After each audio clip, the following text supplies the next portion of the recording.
Le badminton n'est décidément pas le sport le plus cool. Outre qu'il exige une certaine grâce, cela dure une éternité avant que le volant atterrisse dans le camp adverse. Bref, c'est frustrant et ennuyeux à mourir. Il fallait bien abréger cette souffrance.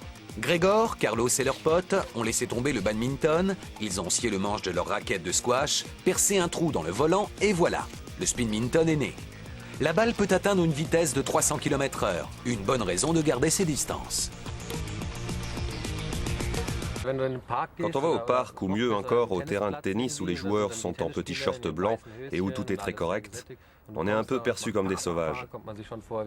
On a l'impression d'être des guerrieros qui se défoulent comme des fous, et les regards qu'on récolte sont plutôt désapprobateurs. Mais les joueurs retiennent aussi l'attention lorsqu'ils jouent sur un vrai terrain, comme ici dans le parc City de Berlin. Peu à peu, ce sport commence à se populariser. 80 000 personnes s'y adonnent déjà en Allemagne. La Coupe d'Europe est prévue pour l'année prochaine. La balle est brevetée et protégée contre la production de masse. Le champion berlinois Jan May, lui, voit déjà plus loin. Ce sport a le potentiel pour devenir une discipline olympique dès 2016 peut-être. Il y a du moins une chance d'y participer en tant que sport de démonstration.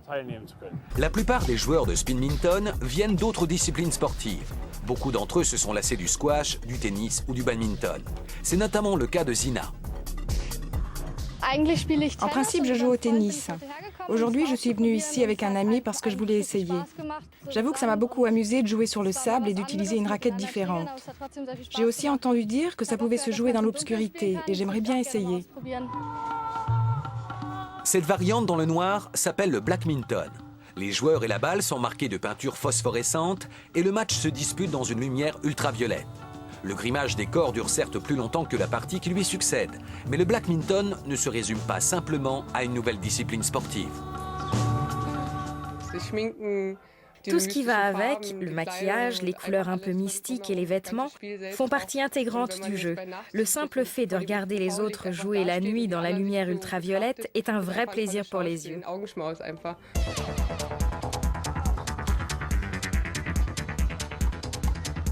Les jeux de raquettes traditionnels sont relégués à la préhistoire au moment où la pyramide de lumière ultraviolette illumine les joueurs, les raquettes et les balles. Jusqu'à 8 joueurs se débattent sur le court en forme d'étoile. Un groupe électrogène fournit l'électricité. On peut y jouer n'importe où pourvu qu'il fasse nuit et qu'on vous foute la paix.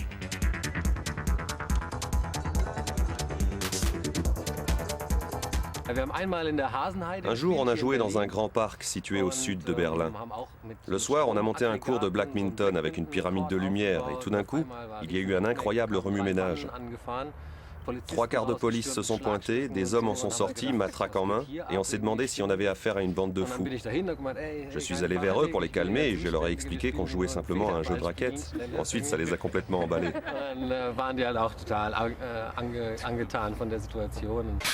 Des descentes de police, des opérations casse-cou sur des toits d'immeubles, le badminton, jusqu'alors confiné dans des salles de sport poussiéreuses, connaît enfin une métamorphose radicale et surtout libératrice.